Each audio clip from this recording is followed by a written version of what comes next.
Hello friends. Finance act 2024 ने buyback taxation को बहुत सिग्निफिकेंटली अमेंड किया था एंड तब से ही ये एक बहुत हॉट टॉपिक है एग्जाम पर्सपेक्टिव से।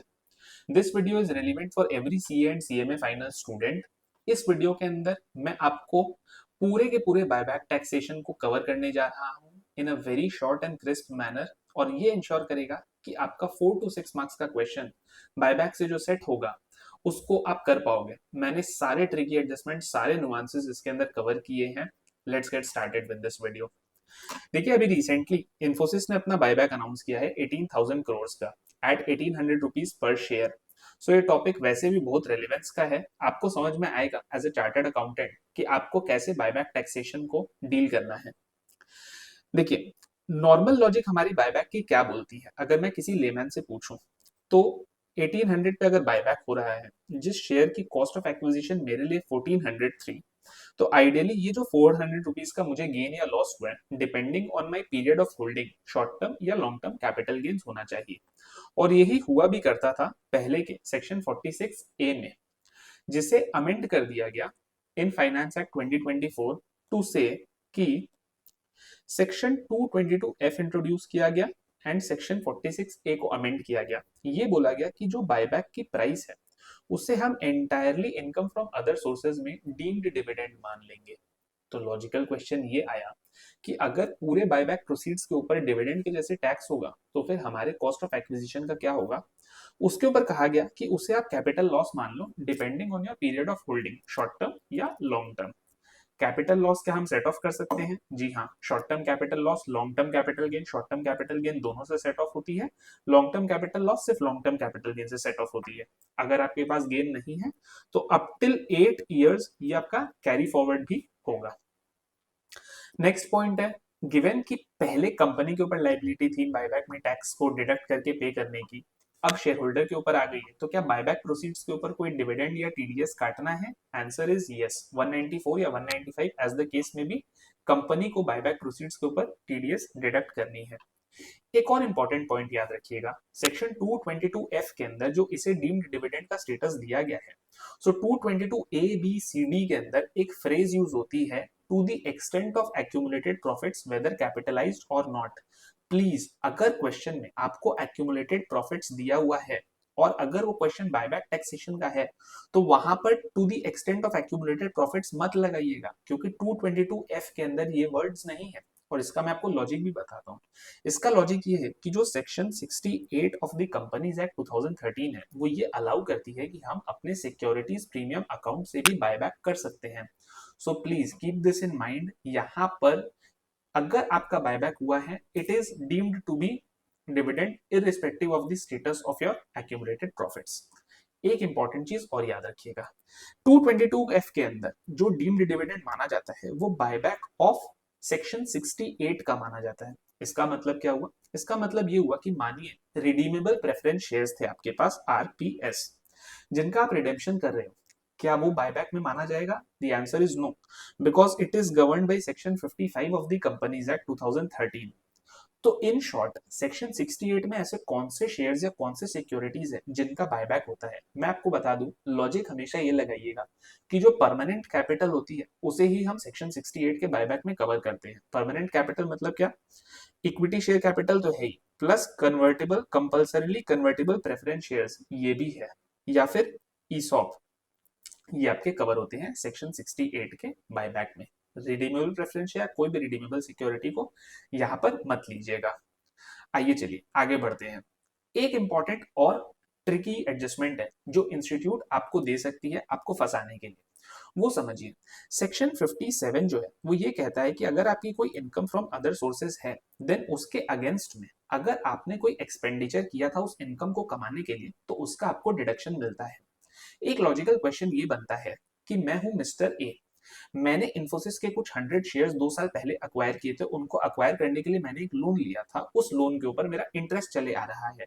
आज जब मुझे बायबैक हुई इन इन्फोसिस शेयर्स की, तो क्या मैं उस इंटरेस्ट को अपने डिविडेंड के अगेंस्ट में डिडक्ट कर सकता हूं?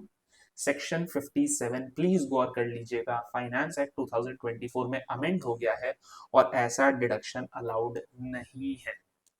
सो प्लीज, अगर क्वेश्चन में आपको दिया हुआ है कि इस बायबैक के अगेंस्ट में आपके कुछ इंटरेस्ट कॉस्ट है जो आपने शेयर्स एक्वायर करने के लिए लोन लिए थे उसके ऊपर, तो उसका आपको डिडक्शन नहीं मिलेगा। ये तो हुई ब्रॉड लेवल पर कॉन्सेप्ट और लॉ की बात। बट अब आते हैं इस सेक्शन का इंटरप्ले विथ अदर सेक्शंस। अक्सर हम ऐसा स्ट्रक्चर देखते हैं कि एक कंपनी का शेयर होल्डर एक दूसरी कंपनी होती है, तो उस केस में एक सेक्शन है सेक्शन 80M विच सेज कि अगर आपको डिविडेंड मिली है एक डोमेस्टिक कंपनी का, उसने उस डिविडेंड को अपस्ट्रीम कर दिया है, तो क्या उसके ऊपर वो डिविडेंड टैक्स होती है? The answer is no. Question is, क्या मैं यही डिविडेंड के प्रोविजंस को बायबैक पे भी अप्लाई कर सकता हूं?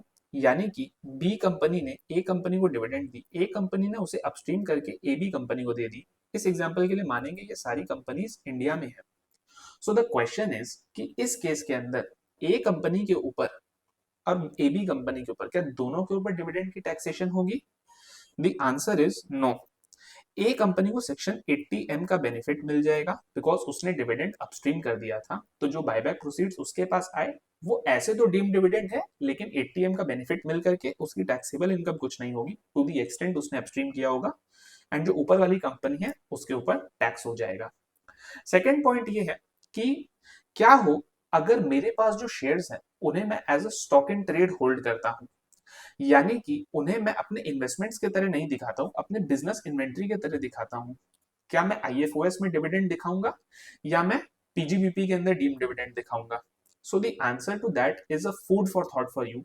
कमेंट करो इस वीडियो के ऊपर कि आपको क्या लगता है, बट इसका आंसर आपको टेक्निकल जो आंसर है वो मिल जाएगा इस पीडीएफ के अंदर। मैं आंसर डाल के अपने टेलीग्राम चैनल पर अपलोड कर दूंगा। Do visit my Telegram channel, link description box पे दिया हुआ है, वहां पर आपको इस फूड फॉर थॉट का आंसर मिल जाएगा। चलिए आगे बढ़ते हैं। एक कॉन्सेप्ट और है, एग्जाम के अंदर ऐसा हो सकता है कि आपको 11 यूए वैल्यू दे दे किसी शेयर का और ये कहा जाए कि उस शेयर की बायबैक हो रही है, say for example at 500 rupees per share 11 यूए वैल्यू जो है वो है आपकी 600। सो बायबैक हो रहा है 500 पर और 11 यूए है आपकी 600 पर। इस सिनेरियो में आपको क्या 56 to 10 लगाना है, जो ये बोलता है कि अगर आपका फेयर मार्केट वैल्यू से कम पर कोई असेट ट्रांसफर हो रहा है तो उसे फेयर मार्केट वैल्यू पर ले लो? द आंसर इज कि यहाँ पे लॉजिक समझिए। 56 to 10 ये बोलता है कि कोई रिसीट ऑफ प्रॉपर्टी हो रही है and if it is at less than the fair market value then 56 to 10 triggers. Buyback के केस में जब कंपनी अपने शेयर्स बायबैक करती है तो वो उससे कोई इकोनॉमिक बेनिफिट्स नहीं एंजॉय करती है। On the other hand section 68 of the companies act तो ये बोलता है कि आपको उन शेयर्स को ही डिस्ट्रॉय कर देना है। सो यहाँ पर प्लीज माइंड यू 56 to 10 मत लगाइएगा, it will lead to problem. Exam के अंदर अगर हो सकता है आपको कंफ्यूज करने के लिए दिया रहेगा तो प्लीज कंफ्यूज मत हो जाइएगा। मैंने एक बहुत सिंपल एग्जाम्पल बनाया है आपको ये समझाने के लिए कि बायबैक टैक्सेशन रियल लाइफ में कैसे वर्क करती है और किस टाइप के क्वेश्चंस एग्जाम में आ सकते हैं और आपको कैसे डील करना है। तो ये समझिए कि लॉ आपसे एग्जाम में रिप्रोड्यूस करने नहीं बोलेगा, एग्जाम आपको इस टाइप के किसी एक प्रॉब्लम को देगी और आपसे ये पूछेगी कि किस पर्सन के लिए बायबैक कितना बेनिफिशियल है कितना नहीं है।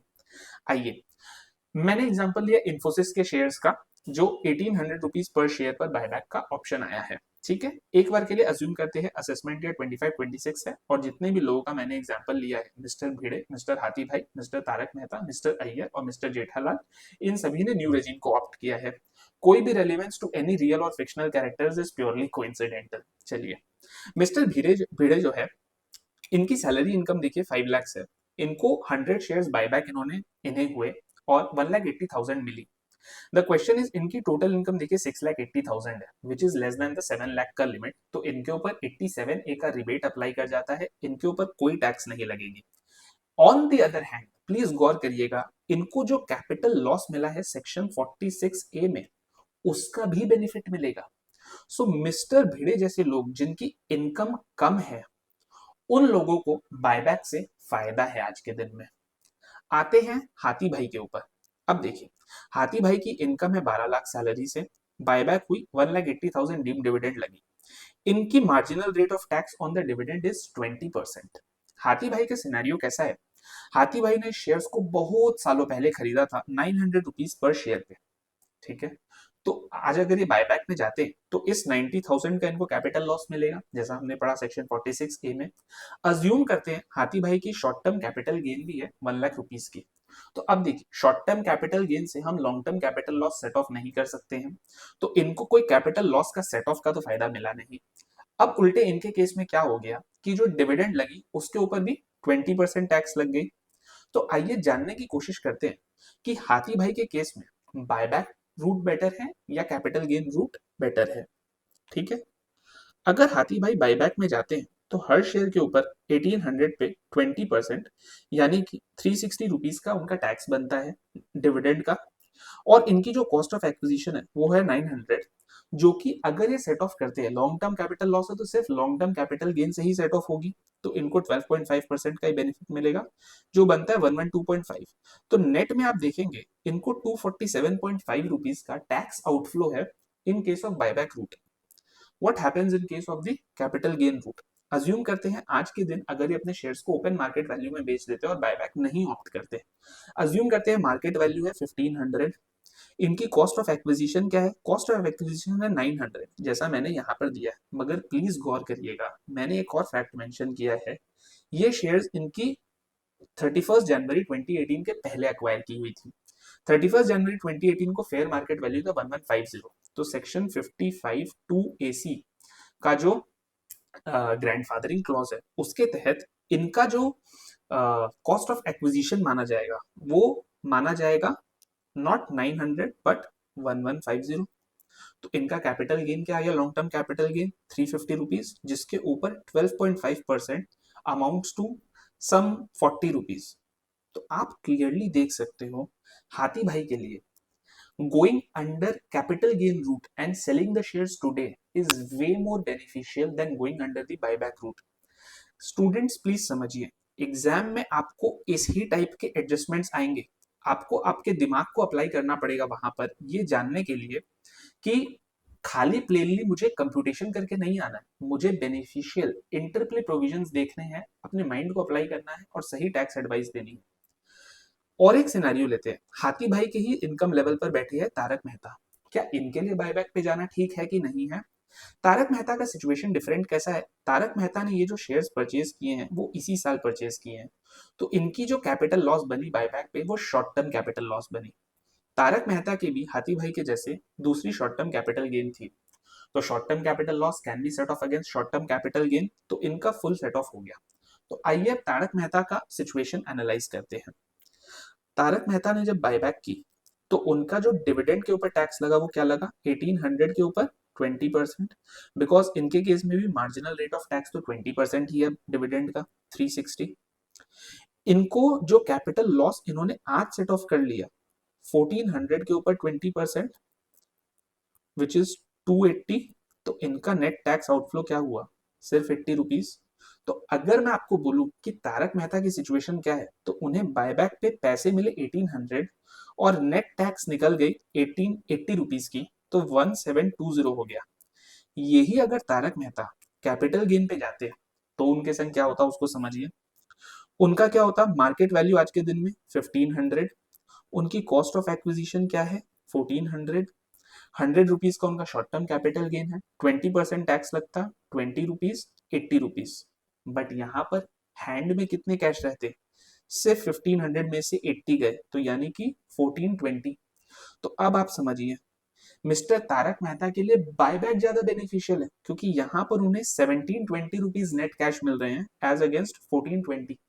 तो प्लीज समझिए, दो पर्सन हाथी भाई और तारक मेहता जिनकी इनकम सेम लेवल पर थी, उन दोनों के अंदर भी अगर आप गौर करोगे तो एक जन के लिए बायबैक बेनिफिशियल है तारक मेहता, और एक जन ऐसे है जिनके लिए बायबैक बेनिफिशियल नहीं है हाथी भाई। हाउएवर जहां पर हायर इनकम लेवल आ जाते हैं, अय्यर भाई और जेठा भाई की अगर मैं बात करूं, जिनकी सैलरी इनकम ही आप देखोगे 25 लाख और 35 लाख है, यहाँ पर देखिए क्लियर कट बायबैक में लॉस है फ्रॉम अ टैक्स पर्सपेक्टिव, और वो मैं बहुत क्लियर आपको टैक्स आर्बिट्राज समझा देता हूँ। देखिए इनके जो डिविडेंड इनकम जाएगी, डीम डिविडेंड, वो 30% पे जाएगी, लेकिन इनको जो कैपिटल लॉस का सेट ऑफ मिलेगा, अगर शॉर्ट टर्म भी हुआ तो 20% के अगेंस्ट मिलेगा, लॉन्ग टर्म हुआ तो 12.5% के अगेंस्ट मिलेगा। So clear cut they are disadvantaged if they opt for buyback. इनके लिए clearly capital gains is a more rational solution. तो प्लीज स्टूडेंट समझिए, एग्जाम में हमें इसी टाइप के सिचुएशंस दिए जाएंगे मल्टीपल, और हमें हमारे माइंड को अप्लाई करना है. इसके लिए इंटरलिंकिंग करने की कैपेसिटी होनी चाहिए और लॉ को पूरे डेप्थ में जाकर के समझने की हमारी काबिलियत होनी चाहिए. Before I close this video, मैं एक और इंपॉर्टेंट चीज को डिस्कस करना चाहूंगा, और वो ये है कि बायबैक का टैक्सेशन इस टाइप से हुआ क्यों. पहले जो सेक्शन 115 QA था वो क्या था, और क्यों आज के दिन ये अमेंडमेंट है, क्योंकि ये आपको समझाएगा कि लॉ को और टैक्स को पढ़ते कैसे हैं, अप्लाई कैसे करते हैं. इसको समझने के लिए let's go back to the era before finance act 2013. Assume करते हैं एक कंपनी है सिंगापुर की जिसने इंडिया में एक ऑपरेटिंग कंपनी खोली है. इस ऑपरेटिंग कंपनी को यहाँ पर प्रॉफिट्स अपस्ट्रीम करने हैं जो भी इसने कमाए हैं. दो तरीके हैं, या तो मैं डिविडेंड के थ्रू कर सकता हूं या मैं बायबैक कर सकता हूं. डिविडेंड में उस समय एक सेक्शन हुआ करती थी 115O, जो डिविडेंड डिस्ट्रीब्यूशन टैक्स इंपोज करती थी कंपनी के ऊपर. जिस कंपनी ने डिविडेंड दिया उसे 15% ग्रॉस टैक्स पे करना पड़ता था, जो नेट लेवल पर 20.65% में ट्रांसलेट हो जाता था.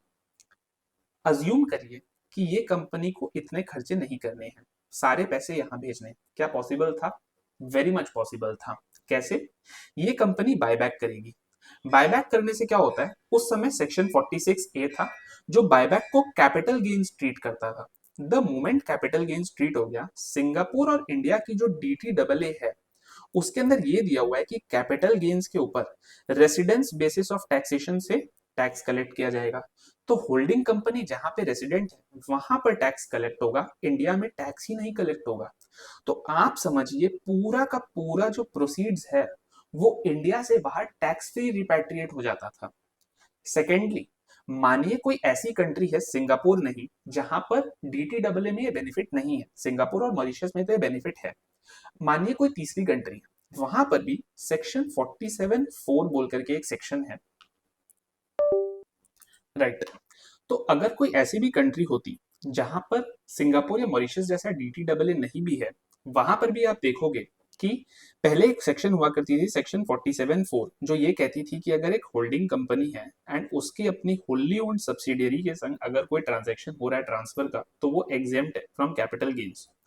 तो क्या होता था कि जो होल्ली ओन्ड सब्सिडियरीज होती थी वो जब बायबैक करती थी तो अगेन कैपिटल गेन्स एग्जेम्पशन ले लेती थी. तो इस तरीके से गवर्नमेंट ने एक चीज ऑब्जर्व की कि बायबैक के अंदर ये लूपहोल है कि कैपिटल गेन्स इंडिया से बाहर टैक्स फ्री रिपैट्रिएट हो जा रहा है.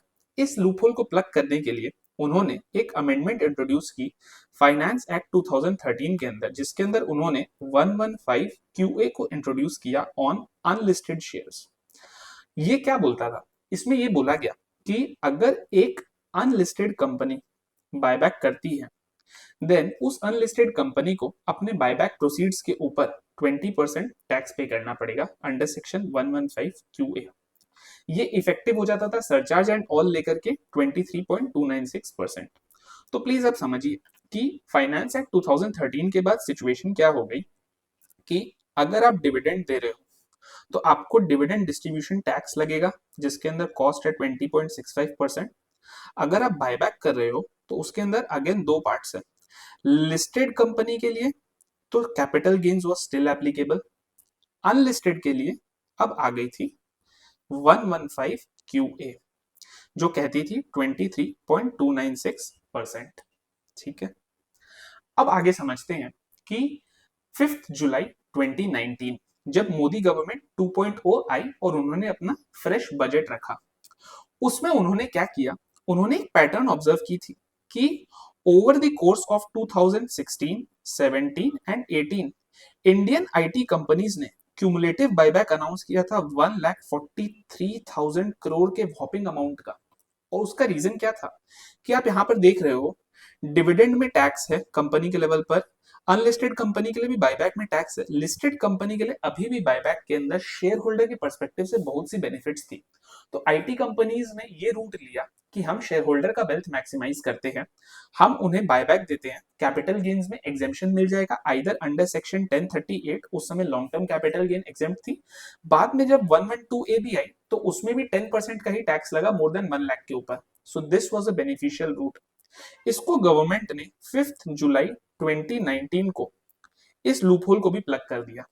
और इस लूपहोल को उन्होंने प्लग कैसे किया वो मैं आपको बताता हूं।